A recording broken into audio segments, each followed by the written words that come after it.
Tonight at 7, part 2 of our CBS 4 News exclusive Inside Homestead. Last night, we brought you an exclusive interview with a teenage girl from Honduras who spent 82 days inside the Homestead Detention Center. Tonight, we offer you another rare behind-the-scenes view of the controversial facility. And for the first time, an employee inside Homestead is speaking out, offering unique insights into how children there are being treated. CBS 4's Jim DeFeeti has our report. The job is pretty intense itself. We have to constantly be watching them. Meet YC, one of the scores of youth care workers inside the Homestead Detention Center, where thousands of migrant teens have been held. It's really high stress. We are hiding YC's identity because workers are required to sign non-disclosure agreements, preventing them from revealing anything they see or hear inside the detention center. YC said the tone of how to treat children was set during training. The main thing was don't make friends with these kids. They're violent and you cannot make friends with them. They will accuse you of sexual assault as soon as they can. That adversarial nature was extended to how they referred to the kids. They call them UACs, which stands for Unaccompanied Alien Children. YC says many of the kids refer to Homestead as a prison. They call it the prison. They know it's a prison. They say it's a prison. And YC said there are workers who reinforce that belief, threatening the kids that if they break the rules, they will remain locked up. The kids themselves have told me, is it true that our case will be lengthened, will be here longer? They feel like if they get reports on them, then their time is going to be lengthened. YC remembered one girl who was terrified she was going to be written up because she had lice. The girl started crying. Is this going to affect me being here? Am I not going to be able to be released from here? They're going to deport me because of this? In another instance, YC recalled being warned about a particular teen. People kept telling me, he's a problem kid. You watch out with him. At first, YC heeded the warning before finally talking to the boy. This one kid was just like, people say I'm bad, but it's not that I'm bad. It's just that, I don't know how to be with people. I was abandoned as a kid and I don't really have family and I've been here for a while. I don't know what to do. This incident illustrates one of the fundamental problems critics have with Homestead, which can house as many as 3,000 kids at a time. Most experts believe that children do better in smaller group settings. The large-scale operation also leads to a strict set of rules. 5 minutes to shower, 5 minutes to use the bathroom, no more than 15 minutes to eat a meal in the cafeteria. The faster, the better. Children are required to walk single file in straight lines.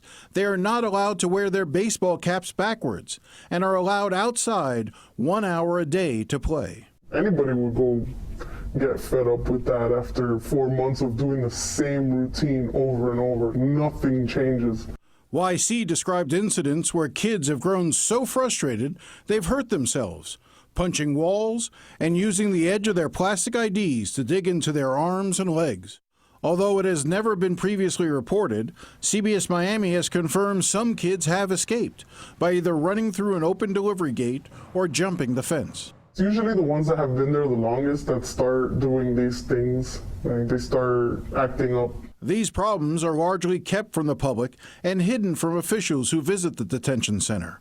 Recently, CBS News correspondent Manuel Bojorquez toured Homestead with Health and Human Services Secretary Alex Azar. Some people might look at this and wonder if you're showing us a sanitized version. No, you're seeing what I see when I come here. But YC says whenever a member of Congress or other high-ranking persons visit the facility, they are warned well in advance.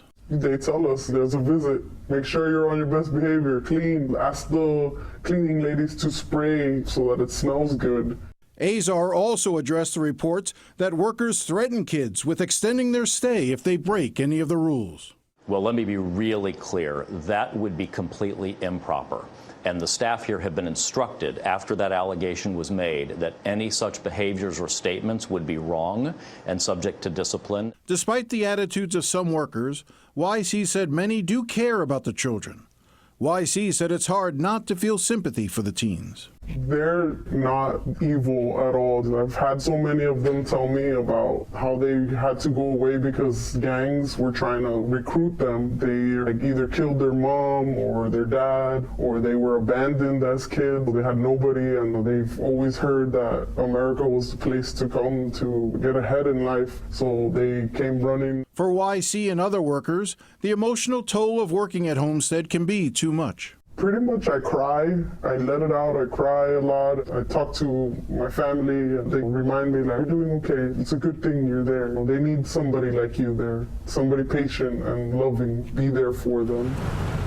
It's the reason that for now at least, YC stays. I'm there for these kids. I want to be a voice for them somehow.